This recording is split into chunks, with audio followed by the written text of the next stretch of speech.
কাহারা জন্য এসে তালা ভেঙে দান বাক্সের বাইরের দান বাক্সের টাকা চুরি করে নিয়ে গেছে। এরকম কয়েকবার করেছে।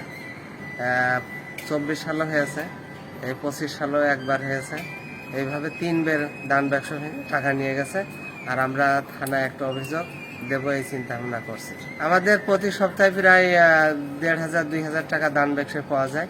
তো এই এরকম পরিমাণে টাকা ওঠে, সেই টাকা নিয়ে গেছে আর কি।